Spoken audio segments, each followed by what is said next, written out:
कक्षा 6 की भूगोल की पाठ्य पुस्तक पृथ्वी हमारा आवास प्रस्तुत है। इस पुस्तक का पाठ 3 पृथ्वी की गतियां।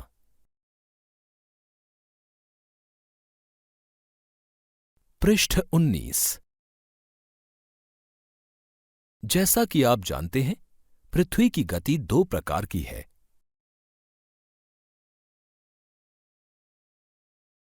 घूर्णन एवं परिक्रमण।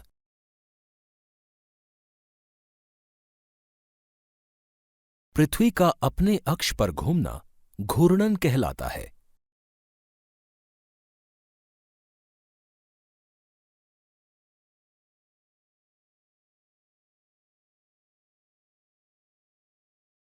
सूर्य के चारों ओर एक स्थिर कक्ष में पृथ्वी की गति को परिक्रमण कहते हैं।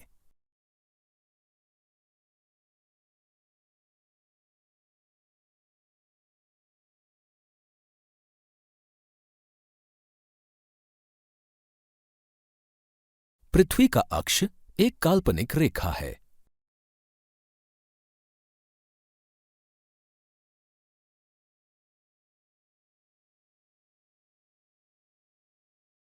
जो इसके कक्षीय सतह से 66.5 डिग्री का कोण बनाती है।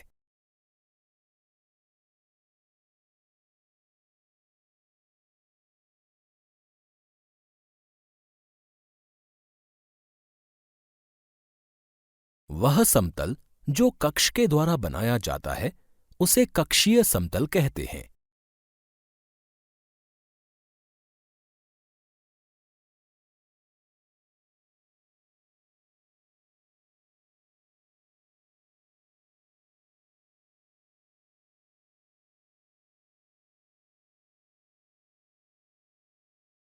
इस पृष्ठ पर चित्र 3.1 में पृथ्वी के अक्ष का झुकाव तथा कक्षीय समतल दर्शाया गया है।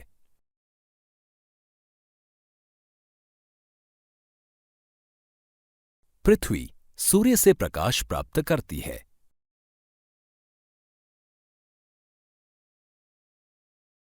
पृथ्वी का आकार गोले के समान है।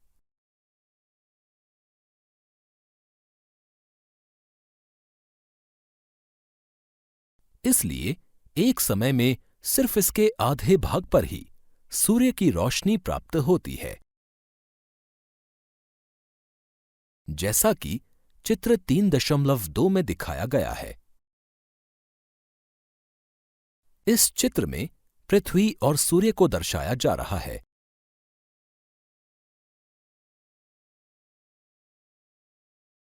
जो ये भी बता रहा है कि सूर्य की रोशनी पृथ्वी के जिन भागों पर पड़ रही है वहां पर दिन है।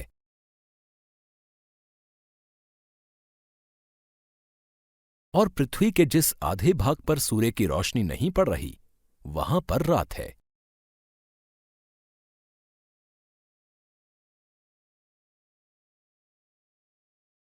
चित्र के नीचे लिखा गया है,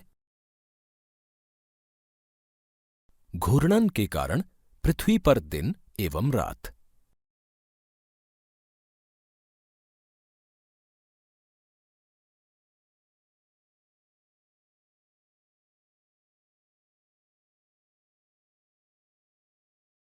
सूर्य की ओर वाले भाग में दिन होता है।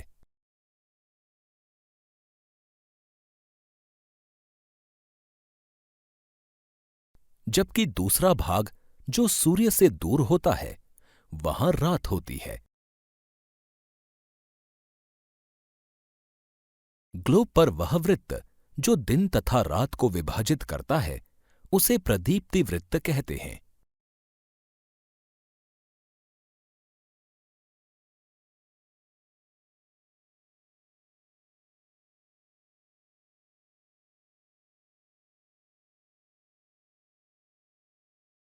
यह वृत्त अक्ष के साथ नहीं मिलता है।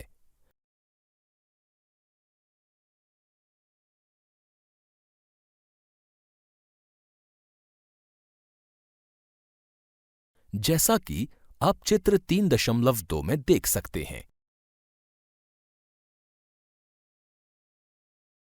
पृथ्वी अपने अक्ष पर एक चक्कर पूरा करने में लगभग 24 घंटे का समय लेती है।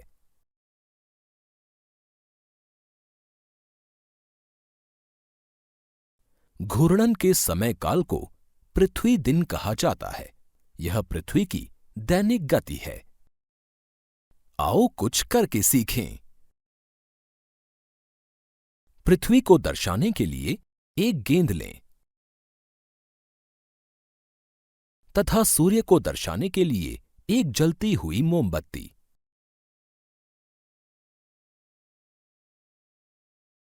गेंद पर शहर एक्स को दिखाने के लिए निशान लगाइए।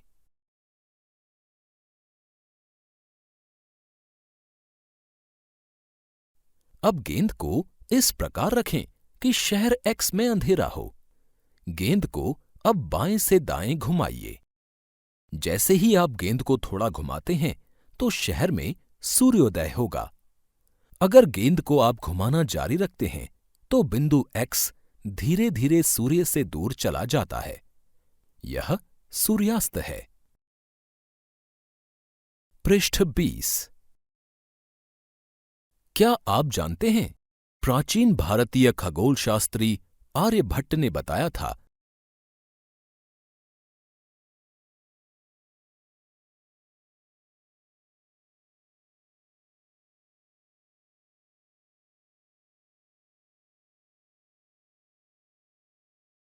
कि पृथ्वी गोल है।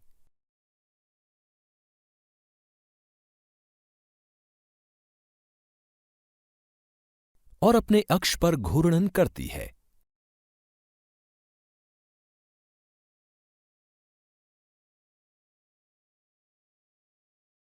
अगर पृथ्वी घूर्णन नहीं करे तो क्या होगा? सूर्य के तरफ वाले पृथ्वी के भाग में हमेशा दिन होगा।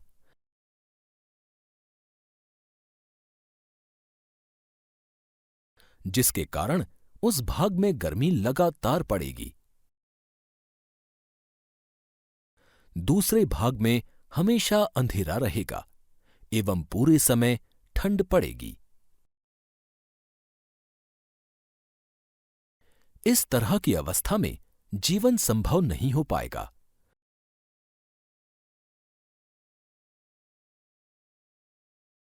पृथ्वी की दूसरी गति जो सूर्य के चारों ओर कक्ष में होती है उसे परिक्रमण कहा जाता है।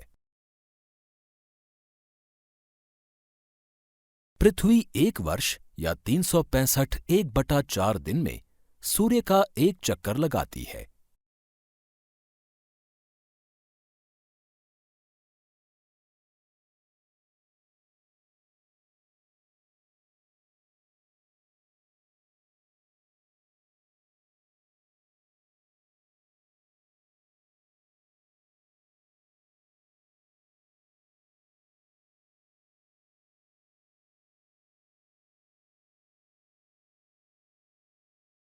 हम लोग एक वर्ष 365 दिन का मानते हैं तथा सुविधा के लिए 6 घंटे को इसमें नहीं जोड़ते हैं। 4 वर्षों में प्रत्येक वर्ष के बचे हुए 6 घंटे मिलकर एक दिन यानी 24 घंटे के बराबर हो जाते हैं।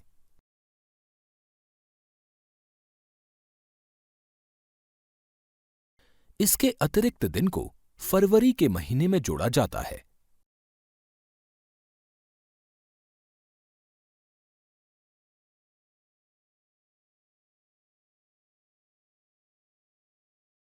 इस प्रकार प्रत्येक चौथे वर्ष फरवरी माह 28 के बदले 29 दिन का होता है।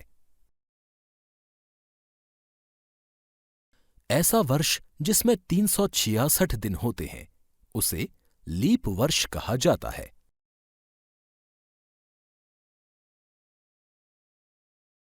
पता लगाइए कि अगला लीप वर्ष कब होगा।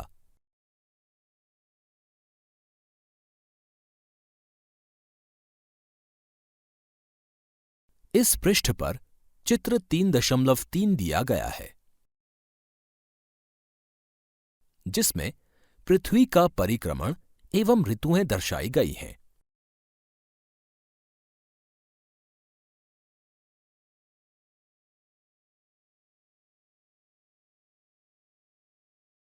चित्र में मध्य में सूर्य को दर्शाया गया है।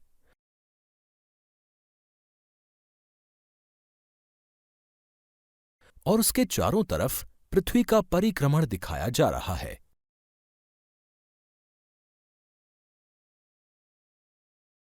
साथ ही चित्र में कुछ महत्वपूर्ण जानकारी दी हुई है।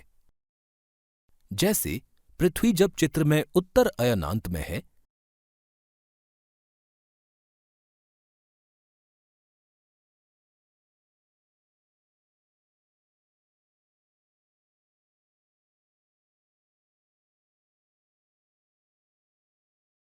जो कि 21 जून को होता है, तो उत्तरी गोलार्ध में ग्रीष्म ऋतु होती है।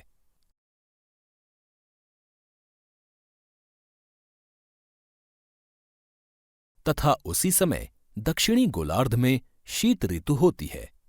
इसी प्रकार दक्षिण अयनांत अर्थात 22 दिसंबर के समय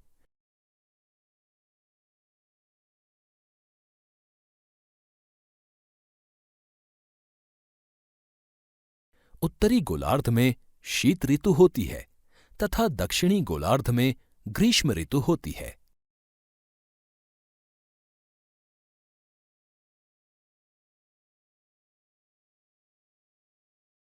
चित्र 3.3 से स्पष्ट है कि पृथ्वी दीर्घवृत्ताकार पथ पर सूर्य के चारों ओर चक्कर लगाती है।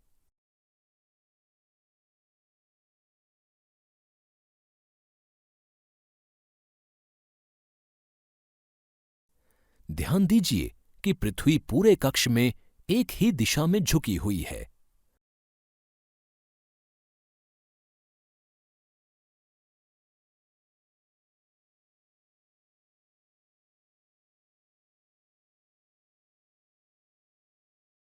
सामान्यतः एक वर्ष को गर्मी,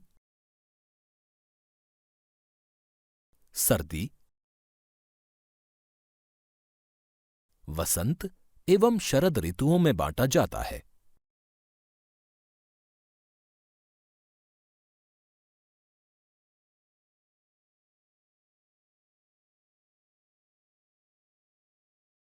ऋतुओं में परिवर्तन सूर्य के चारों ओर पृथ्वी की स्थिति में परिवर्तन के कारण होता है।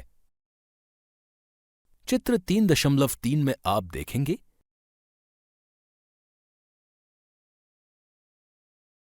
कि 21 जून को उत्तरी गोलार्ध सूर्य की तरफ झुका है।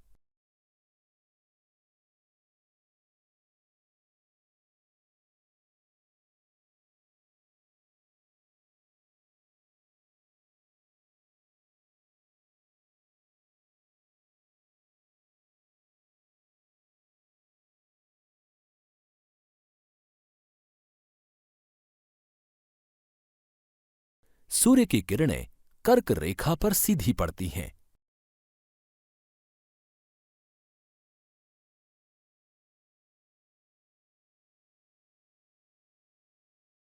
इसके परिणाम स्वरूप इन क्षेत्रों में ऊष्मा अधिक प्राप्त होती है। ध्रुवों के पास वाले क्षेत्रों में कम ऊष्मा प्राप्त होती है।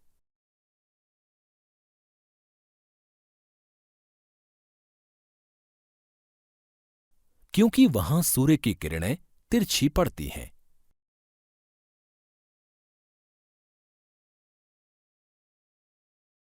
उत्तर ध्रुव सूर्य की तरफ झुका होता है।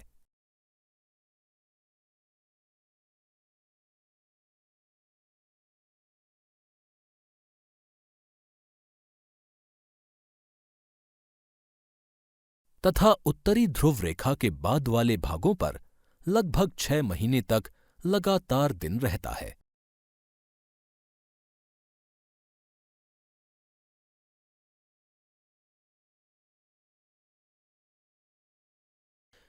चूंकि उत्तरी गोलार्ध के बहुत बड़े भाग में सूर्य की रोशनी प्राप्त होती है,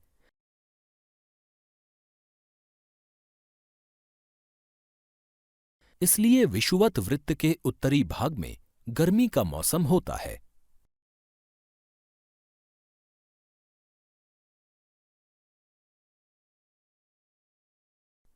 इक्कीस जून को इन क्षेत्रों में सबसे लंबा दिन तथा सबसे छोटी रात होती है।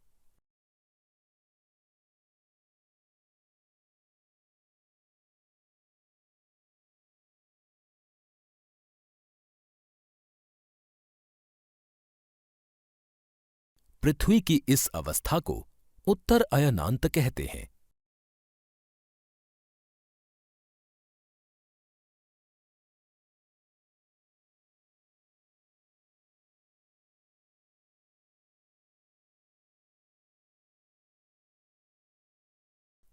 बाईस दिसंबर को दक्षिण ध्रुव के सूर्य की ओर झुके होने के कारण मकर रेखा पर सूर्य की किरणें सीधी पड़ती हैं। चूंकि सूर्य की किरणें मकर रेखा पर लंबवत पड़ती हैं, इसलिए दक्षिणी गोलार्ध के बहुत बड़े भाग में प्रकाश प्राप्त होता है। इसलिए दक्षिणी गोलार्ध में लंबे दिन तथा छोटी रातों वाली ग्रीष्म ऋतु होती है।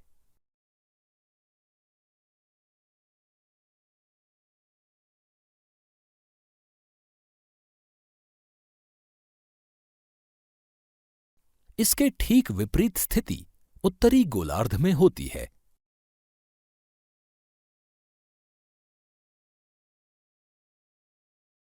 पृथ्वी की इस अवस्था को दक्षिण अयनांत कहा जाता है।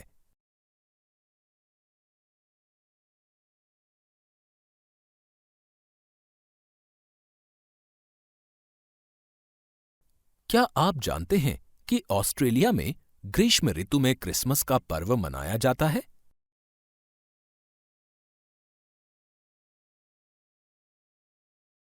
इक्कीस मार्च एवं 23 सितंबर को सूर्य की किरणें विषुवत वृत्त पर सीधी पड़ती हैं।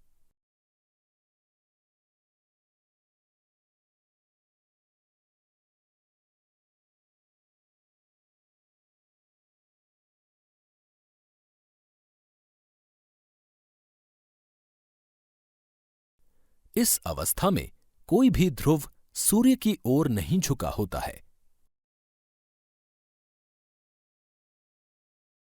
इसलिए पूरी पृथ्वी पर रात एवं दिन बराबर होते हैं।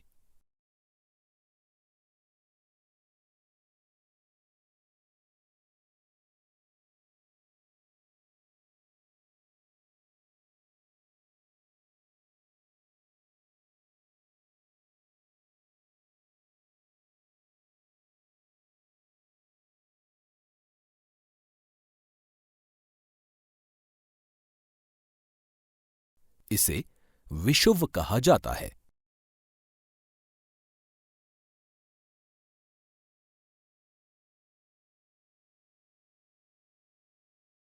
तेईस सितंबर को उत्तरी गोलार्ध में शरद ऋतु होती है।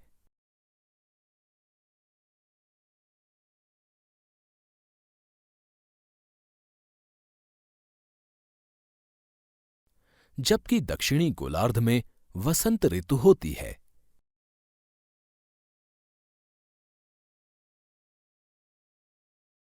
इक्कीस मार्च को स्थिति इसके विपरीत होती है।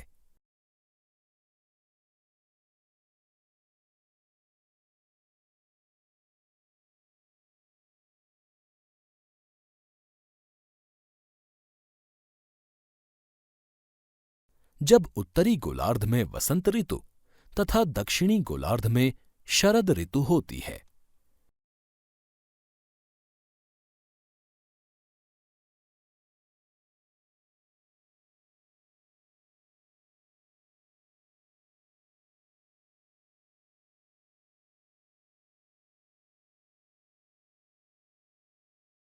इस प्रकार स्पष्ट है कि पृथ्वी के घूर्णन एवं परिक्रमण के कारण दिन एवं रात तथा ऋतुओं में परिवर्तन होता है।